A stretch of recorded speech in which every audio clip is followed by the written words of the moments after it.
역사 속에서 교회의 모습을 잘 보여주는 말이 있습니다. 그것은 바람이 불길을 더 크게 만든다라는 말이 있습니다. 불을 꺼트릴 것 같은 바람이 오히려 그 불을 활활 타오르게 만드는 것이죠. 핍박의 바람이 교회를 무너뜨리지 못하고 도리어 교회를 더 확장시키고 복음이 더 넓게 더 강력하게 증거되도록 만들었다는 것이죠. 교회가 정치적으로 능하였거나 어떤 힘이 있어서가 아닙니다. 이것은 역사를 주관하신 하나님의 승리를 보여주는 것이요, 그리고 복음 증거를 통해 교회를 통해 역사하시는 하나님의 승리를 우리에게 보여주는 것입니다. 복음 전파의 역사는 언제나 이렇게 대반전을 이룹니다. 예루살렘 교회에 큰 핍박이 일어났습니다.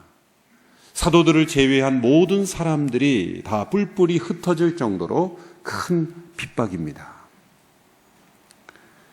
이러한 핍박 속에서 교회는 무너질 것 같았지만 도리어 그 핍박을 통해서 복음이 더 넓게, 더 빨리, 더 강력하게 확산되는 그러한 일이 일어나는 것, 이것은 하나님의 승리요, 복음의 생명력을 보여주는 것입니다.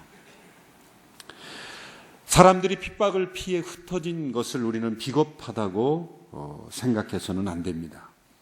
스데반처럼 잡혀서 용감하게 순교하는 부르심도 있지만 피할 수 있으면 피하여 하나님의 부르심을 따라 또 다른 곳에서 그 부르심에 순종해야 될 그런 모습도 있는 것입니다. 어쩔 수 없이 잡혀서, 그러나 그 상황 속에서 만일 예수님을 배신했다면 그것은 비겁한 행동이겠죠. 그러나 스스로 그 위험을 자초함으로 자신의 생명을 내버리듯이 그렇게 자초하는 죽음은 하나님이 부르시지도 않았는데, 순교의 자리로 부르시지도 않았는데 자신의 생명을 희생하는 것 하나님께서 원하시는 것이 아니죠. 그 부르심의 형태가 각자 다른 것입니다. 스데반의 부르심이 있고 또한 또 다른 부르심으로 살아서 해야 할 일들이 있는 그런 부르심이 있는 것이죠. 북한의 지하교회 성도들이 다 무조건 자신이 믿음의 사람이라고 고백해서 다 죽음을 자초한다고 그것이 순교가 되는 것이냐? 지혜롭지 못한 것일 수도 있는 거죠. 숨어서 그 생명을 지켜서 그 땅을 위해 기도하고 통일을 준비하는 사람들로 그렇게 생존하는 것도 하나님께서 인도하시는 또 하나의 부르심일 수 있는 것입니다. 핍박을 피해서 흩어진 사람들, 그들은 분명 생명을 보호하기 위해서 흩어졌지만 하나님은 그들을 통해서도 역사하시는 또 다른 형태의 부르심이 있는 것입니다. 그런데 본문을 보면 사도들을 제외하고 이렇게 되어 있습니다. 사도들은 흩어지지 않고 예루살렘에 남았다는 것이죠. 왜 사도들은 남았을까? 많은 해석들이 있습니다만 우리가 받아들일 수 있는 두 가지 해석이 있습니다. 첫 번째는 그 당시에 핍박이 스데반과 같은 헬라 문화권으로부터 온 사람들에게 집중적으로 이루어졌다라고 보는 것입니다. 그래서 주로 유대인들에게보다는 이방 문화권에서 온 그리스도인들에게 더 집중적이고 가혹하게 이루어졌다라고 보는 것입니다. 그래서 사도들은 비교적 그 당시에는 안전했다라고 보는 것이죠. 설득력 있는 해석이죠. 그러나 그 이후에 보면은 결국 로마 제국의 강력한 핍박으로 인해서 사도들도 다 순교했지 않습니까? 그러니까 그 시점에서 이 핍박이 시작될 무렵에는 비교적 유대 그리스도인들에게는 1차적인 대상이 아니었다, 이렇게 볼 수 있는 것입니다. 그러나 그 이후에는 모두가 다 해당이 되었죠. 두 번째는 사도들은 정면 돌파할 각오를 하고 스데반처럼 순교할 각오를 하고 예루살렘에 그대로 남아 있었다라고 보는 해석도 중요합니다. 그들 자신의 생명을 위해서 예루살렘을 떠나는 선택을 하지 않았고 또 한편으로는 그들의 순교의 때가 이지 않았기 때문에 성령님께서 그들을 보호하셨다 이렇게 보는 해석이 다 가능합니다. 어쨌든 이 사도들을 제외한 모든 사람들이 다 흩어졌다. 그들이 자신의 생명을 보호하기 위해서 흩어졌지만 그러나 오늘 말씀은 그 흩어진 사람들이 가는 곳마다 복음의 말씀을 전했다라는 거죠. 복음을 무너뜨리려는 사람들의 시도가 도리어 복음을 퍼뜨리는 결과를 낳았다는 것이죠. 여기 흩어진 사람들이 할 때 흩어졌다라는 단어는 마치 농부가 씨앗을 뿌릴 때 사용되는 단어와 동일한 단어를 사용했어요. 그들의 흩어짐의 모습이 마치 농부가 이 밭에 씨를 뿌리는 모습과 같이 그 씨가 더 풍성하게 뿌려지는 모습과 같은 것을 우리에게 보여주는 거죠. 그들은 흩어졌지만 그 흩어짐은 단지 생존을 위한 흩어짐만이 아니라 복음의 확산을 가져온 복음의 씨의 뿌림이었다라는 것을 보여줍니다. 여러분, 핍박으로 어떤 일이 일어났습니까? 하나님의 말씀이 뿌려지게 된 것입니다. 이것이 하나님의 승리입니다. 복음 증거에 반대하며 교회를 멸절시키겠다고 사납게 날뛰는 사람들의 시도가 도리어 복음이 더 빨리 더 넓게 확산되는 효과를 낳게 된 것입니다. 하나님께서 일으키시는 대반전의 역사입니다. 이미 십자가에서 그 대반전이 일어났죠. 예수님을 십자가에 못 박아 죽임으로 예수님을 제거함으로 모든 것이 끝났다라고 생각했지만 예수님은 십자가에서 부활하셨고 승천하셨고 그리고 성령을 보내심으로 제자들을 통해서 예수님이 이 땅에 오신 그 목적을 이루고 계십니다. 대반전의 역사입니다. 십자가는 대반전의 승리를 이루는 하나님의 통로인 것입니다. 복음이 전해지는 곳마다 이 대반전의 역사가 일어나죠. 중국의 공산당이 지배했을 때 그 당시에 허드슨 테일러가 설립한 선교사님들이 많이 중국 내지에 있었죠. 636명의 선교사들이 일시에 다 추방되었죠. 아주 초기에, 복음이 전해지는 초기에 그 많은 선교사들이 다 추방됐을 때 중국 교회는 이제 완전히 말살되었다고 생각했을 겁니다. 그리고 공산당도 그렇게 생각했을 거예요. 이제 더 이상 교회는 중국 내지에 생존할 수 없다라고 생각했을 겁니다. 그런 놀라운 것은 이제 한 70여 년이 지난 이 시점에 보십시오. 중국은 세계 최대의 기독교 인구 국가가 됐어요. 인구가 많기 때문이기도 하지만 2년 전에 북경에서 한 중국 교회 지도자를 만났을 때 본인들이 파악하고 있는 것은 1억 2천만 명이라고 그러더라고요. 파악하는 것만. 내지에 파악되지 않는 인구가 더 많죠. 2020년이 되면 2억 명이 넘을 거라는 거예요. 세계 최대의 기독교 국가 인구가 된 거예요. 놀랍게도 중국 공산당이 선교사들을 추방하고 많은 그 교회 지도자들을 감금하고 때로는 핍박하고 때로는 순교하도록 만들었지만 교회는 더 확산되었어요. 1907년 대부흥이 일어난 평양에 곳곳에 교회가 세워지고 믿음의 사람들로 가득한 거리가 되었을 때 공산당의 핍박이 일어났죠. 물론 남쪽에도 남한에도 많은 그런 여러 교회들이 있었지만 평양 대부흥을 경험한 그 후예들과 그 믿음의 사람들이 믿음의 자유를 찾아 내려옴으로써 한반도 전체가 이 부흥의 열기로 타오른 것은 부인할 수 없습니다. 그리고 북한에 남아있는 지하교회 성도들도 언젠가는 지금은 거의 완전히 멸절되었다 사람들이 그렇게 생각하고 북한 정부도 그렇게 생각할지 모르겠지만 대반전의 역사를 이루게 될 날이 올 줄로 믿습니다. 교회를 핍박하는 바람은 그 복음의 불길을 더 타오르게 했다라는 것을 이 증명될 날이 저 북녘 땅에도 나타나게 될 줄로 믿습니다. 하나님께서 핍박을 허용하신 것은 단순한 저주가 아니었습니다. 이 과정을 통해 하나님은 더 능력 있게 복음의 전파되게 하셨습니다. 하나님의 목적은 예루살렘만이 아니었습니다. 이미 예수님께서 말씀하신 대로 오직 성령이 너희에게 임하심 너희가 권능을 받고 예루살렘과 온 유대와 사마리아와 땅끝까지 이르러 내 증인이 되리라. 예루살렘을 넘어 사마리아를 넘어 땅끝을 향해 나아가야 되는데 그 성령 충만했던 예루살렘 교회 성도들도 자발적으로 땅끝을 향하여 흩어지기는 참 어려웠나 봅니다. 강압적이고 때로는 외부적인 이런 어쩔 수 없는 상황이 되어서야 다시 그들이 흩어졌다는 거예요. 이것은 마치 예수님과 함께 변화산을 경험한 베드로와 그 제자들이 예수님께 주여 여기가 좋사오니 여기다 초막 셋을 짓고 여기 사십시다. 그렇게 머무르기를 원했던 그 제자들의 모습과 같이 흩어지기를 원치 않는 이 사람들의 본성이 작용한 거예요. 하나님은 이 핍박을 통해 땅끝을 향하여 흩어지도록 만드신 것입니다.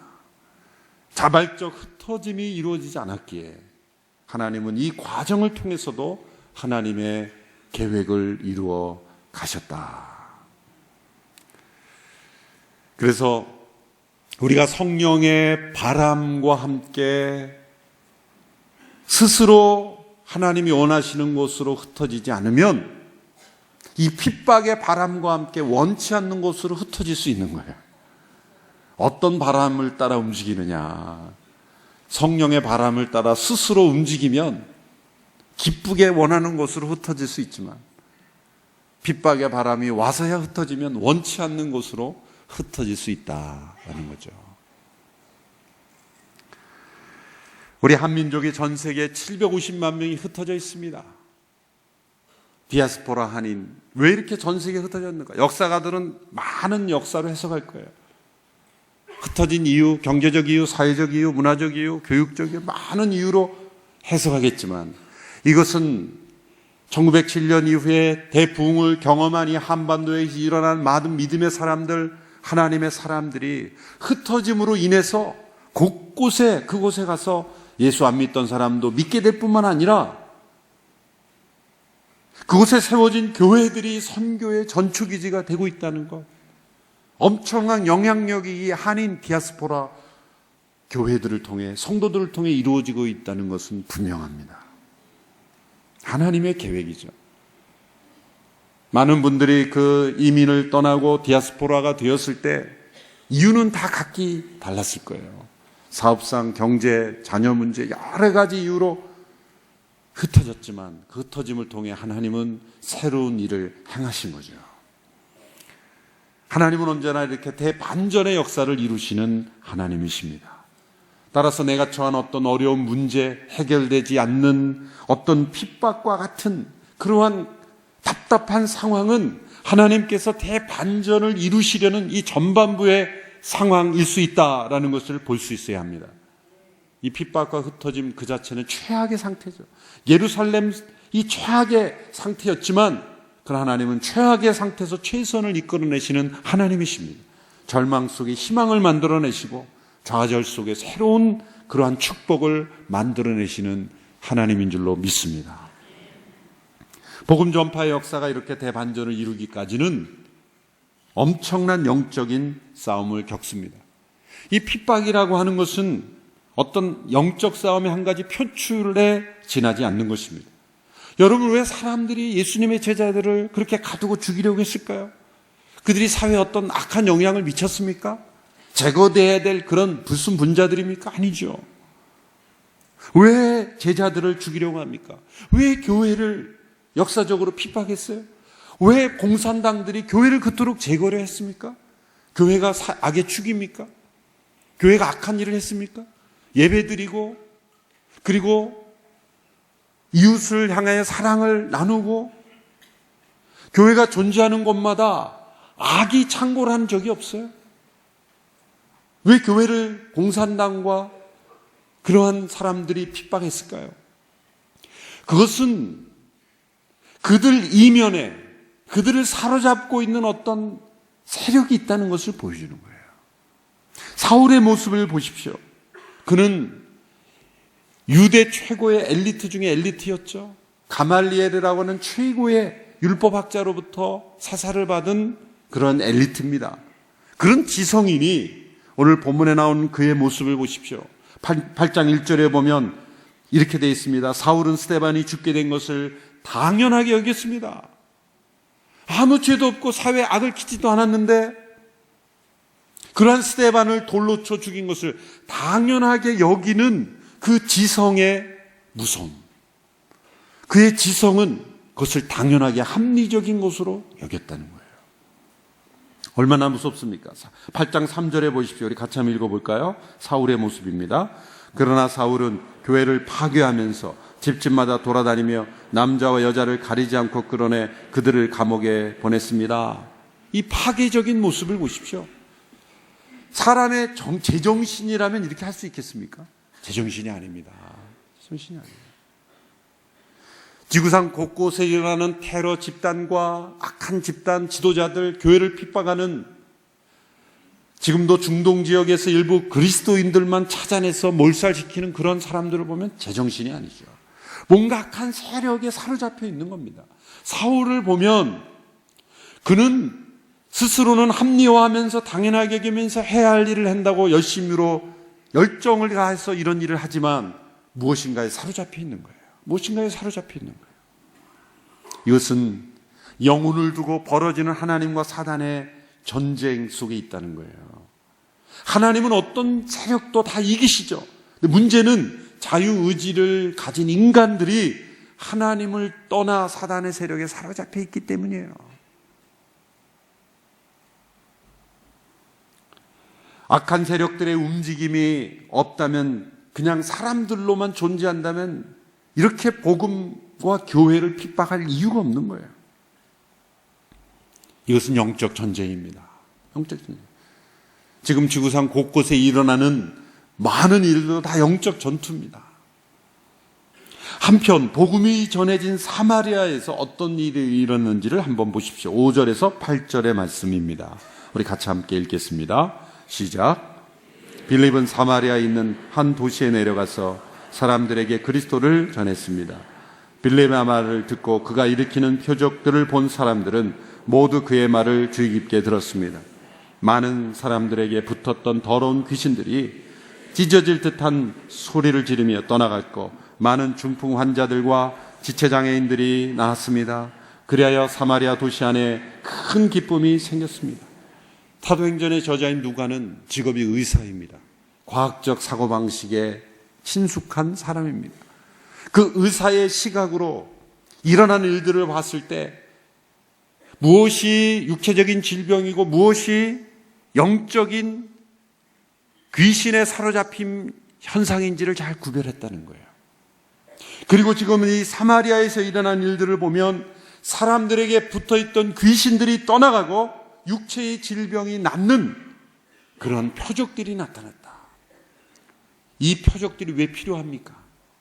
보이지 않는 영적 세력들이 존재한다는 것, 그리고 복음의 능력과 십자가의 능력은 그 영적 세력들을 능가하는 하나님의 능력이라는 것을 가시적으로 보여주어야만 사람들이 믿기 때문이죠.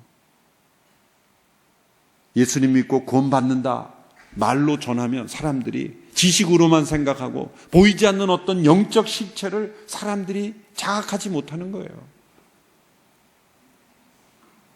그래서 어떤 분들은 예수 믿고 교회 처음 나온 순간부터 이상한 일이 일어난다. 그게 당연한 겁니다. 왜? 영적인 전쟁이기 때문에요. 지금 미국에 가 계신 어떤 성도님이 제가 담당하던 그 공동체에서 어떤 일이 있었냐면 바로 이 서빙고에 출석하셨는데 병원 신방을 와달라 해서 이제 가봤는데 전도를 받고 예배당에 와서 예배를 드린 순간부터 어떤 일이 일어났냐면 몸 안에서 이렇게 막 불룩불룩 뭐가 나오는 거예요. 주먹만한 게 뭐가 들어가 있는 것처럼 목에 이렇게 근데 올라갔다 내려갔다 이렇게 하는 거예요. 그리고 계속 그 더러운 막 가래들이 나오고 이상한 현상이 일어나는 거예요. 뭔가 내 안에 들어있다는 거예요. 귀신이 들어있는 거예요. 그 병원에 신방을 갔어요. 찬송만 부르면은 막 블룩블룩 위에 올라갔다 내렸다는 거예요. 무슨 엑소시스트 영화 보는 것처럼. 그래서 진짜인가? 그리고 제 찬송을 부르면서 유심히 한쪽 눈으로는 그 사람 몸에 무슨 변화가 일어나 찬송가 보는 척 하면서 계속 유심히 진짜 병원에서 찬송을 제가 부르기 시작하는 순간부터 막 몸 안에 뭐가 블룩블룩 왔다 갔다 하는 거예요. 귀신이 들어있는 귀신. 그러니까 나중에는 귀신과 대화도 하더니 너 왜 들어왔냐? 왜 들어왔냐? 한 번에 제가 그때 한 번에 다 능력으로 나갔어야 제가 능력의 사람이 되는데 그 쉽지 않더라고요. 근데 한 1년 가까이를 기도했어요. 1년 가까이.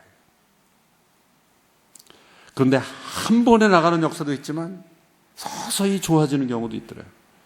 미국 LA에서 그분을 만났는데 다 좋아져서 완벽하게 좋아져서 열심히 섬기는 그런 가정으로 지금 잘 살고 있어요.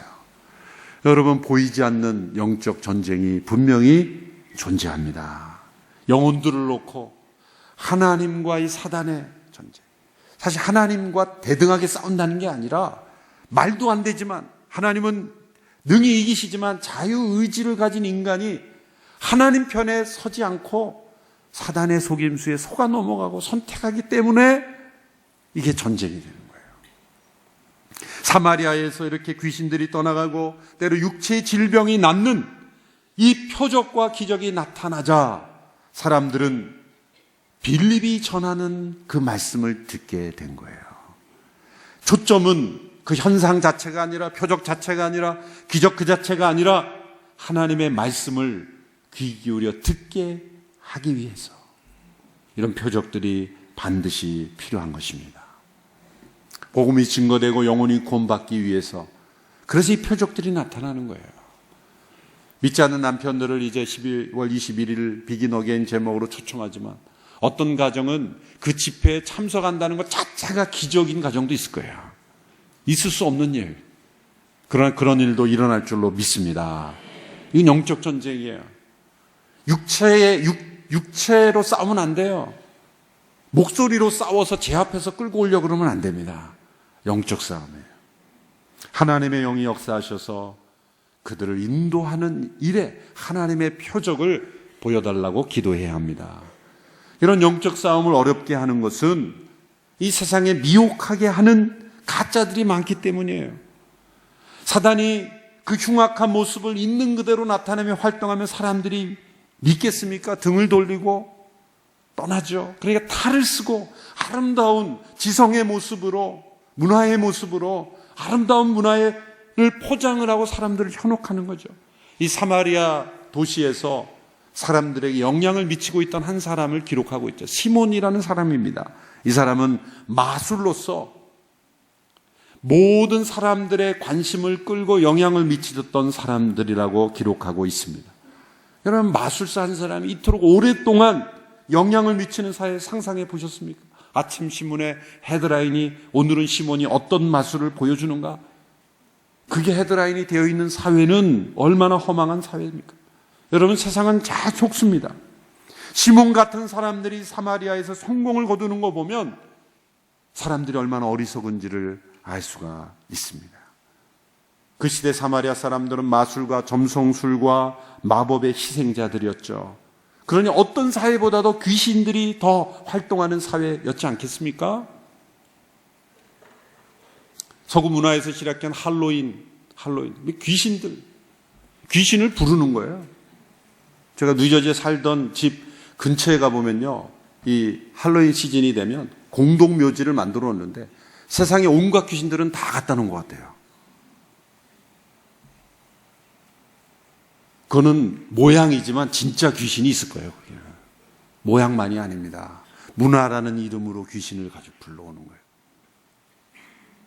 여러분, 이 시대의 시몬이라고 할 수 있는 사람을 저는 단연코 이 시대 최고의 지성인이라고 사람들이 말하고 있는 리차드 도키스 같은 사람이에요. 옥스퍼드 대학 교수를 역임했죠. 만들어진 신이라는 그런 책을 써서 그 사람은 다윈은 하나님처럼 숭배하는 사람이에요. 다윈. 저도 그 책을 오래전에 읽었지만 어제 그래서 설교 준비하면서 유튜브에 올라온 그 사람의 강의를 어느 미국의 유명한 대학에서 강의를 한번 쫙 들어봤어요. 30분 강의를 하는데 말끝마다 다윈이 말하기를 다윈은 뭐 신이에요, 신. 진화 생물학자죠. 자신을 가리켜 자기는 전투적 무신론자라 그래요. 밀리턴트 에이티즘이라 그래요. 전투적 무신론은 단지 자기만 무신론 민 게 아니라 무신론을 변증하고 증거해서 유신론자들을 다 무신론자들로 만들겠다는 거예요. 그 말이 얼마나 교묘한지 모릅니다. 이 사람은 언어의 마술로 사람들을 현혹하는 사람이에요. 다윈의 진화론이 왜 성경보다 위대한지를 그 복잡한 단어들로 젊은이들을 현혹하는 거예요. 시몬이 물리적인 마술로 사마리아를 사로잡았다면 그러한 사람들은 언어의 마술이에요. 언어의 마술이에요. 말을 그럴싸하게. 지적 설계 이론이 맞으려면 더 복잡한 존재가 있어야 되지 않나. 그런데 그 복잡성은 다윈의 진화론에서만 발견된다. 막 이런 식으로 막 끌어가면서 젊은이들을 현혹하는 거예요. 사람들은 자기가 못 알아듣는 말을 하면 자기보다 유식한 사람인 줄 알아요. 속지 마세요. 여러분이 못 알아들은 말을 하면 그 사람이 무식한 거예요. 복음은 못 알아듣는 말이 아닙니다. 내가 못 알아듣는다고 여러분 자신을 자책하지 마시고 현란한 말로, 언어의 마술로, 현란한 논리로 사람들을 현혹하는 이 시대에 소위 지성인이라고 하지만 하나님 없는 그런 지성을 여러분 사로잡히지 않게 되기를 바랍니다. 그것이 이 시대의 또 하나의 사마리아가 되어가는 거예요. 이러한 영적 전쟁에서 승리할 수 있는 것은 하나님 나라와 예수 그리스도의 복음뿐입니다. 복음 전파 자체가 영적 전쟁의 승리의 비결입니다. 단순하고 순전한 복음. 헬라 사람들에게는 어리석어 보인다라고 말했던 이 복음이 십자가의 복음이 영적 전쟁의 승리의 비결인 줄 믿으시기 바랍니다. 8장 6절에 보면 우리 같이 읽어볼까요? 시작. 빌립의 말을 듣고 그가 일으키는 표적들을 본 사람들은 모두 그의 말을 주의 깊게 들었습니다.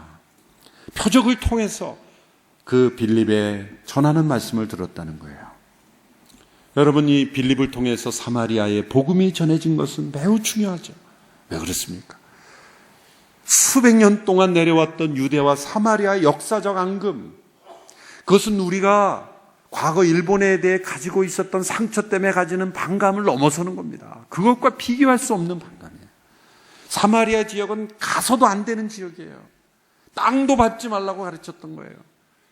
주전 722년에 아시리아에 의해서 사마리아 지역이 점령당하고 그 아시리아의 3인 정책에 의해서 피가 섞이고 혼혈이 되어서 순결을 잃어버렸다고 여겼던, 그래서 유대는 사마리아를 버려진 민족, 상종하지 못할 그런 순결을 잃어버린 우리 민족이 될 수 없다라고 했던 그런 사마리아, 오히려 이방인들보다 더 나쁘게 보면서 사마리아 사람들을 혐오하고 그리고 싫어했죠. 그래서 예수님은 그 사마리아로 지나가시면서 그 사마리아의 한 여인을 만나 주신 예수님, 그들의 역사적 편견을 깨는 예수님이셨죠. 어쩌면 이 빌립이 갔던 그 도시가 수가성이었다면 예수님께서 그때 전도해 놓으신 수가성의 여인이 아마 빌립의 동역자가 되지 않았을까? 이것은 저의 상상이니까 믿지는 마십시오. 복음의 역사는 어떤 문화적, 역사적, 심리적 장벽도 뛰어넘는 역사를 이룬다는 거예요. 복음의 역사 앞에는 장벽이 있을 수 없다.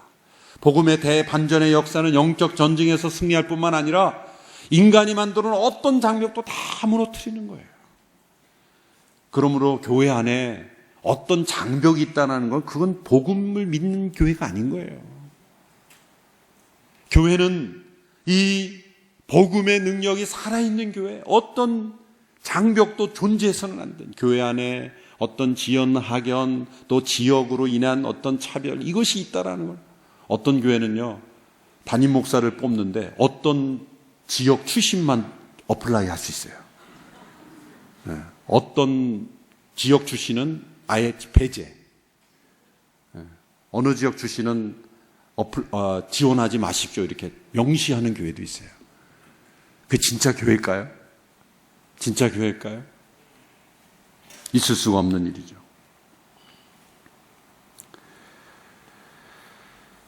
이 사도시대의 복음 증거 역사가 오늘 이 시대에도 동일하게 나타난다면 어떤 장벽도 무너지는 거예요. 우리가 어떤 인종에 대한 편견도 다 뛰어넘어야 되는 거예요. 그래서 왜 일본에서 계속 러브소나타에서 그렇게 일본의 복음 전하느냐 이렇게 부정적으로 생각하시면 그 여러분 마음속에 편견이 있는 거예요. 뛰어넘어야 되는 거예요. 복음 증거의 역사는 사마리아를 뚫고 들어갔다. 이것이 우리에게 주는 역사적 의미가 매우 깊은 것입니다. 계속적으로 어떤 일이 일어났는지 14절에서 17절의 말씀을 한번 보십시오. 14절 17절 시작.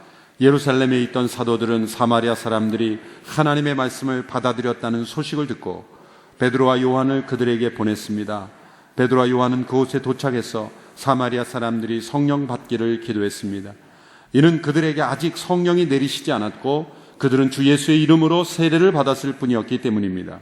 그때 베드로와 요한이 그들에게 손을 얹자 그들이 성령을 받았습니다. 사마리아 사람들이 그리스도의 온전한 제자로 변화되어가는 모습을 보여주고 있죠. 그들이 빌립의 전도로 예수를 믿고 세례는 받았지만 아직 성령을 경험하지 못했다. 그래서 베드로와 요한이 예루살렘에서 와서 그들에게 안수하자 성령이 그들에게 임했다라고 하는 것입니다. 이 구절은 많은 논란이 있는 구절입니다. 왜냐하면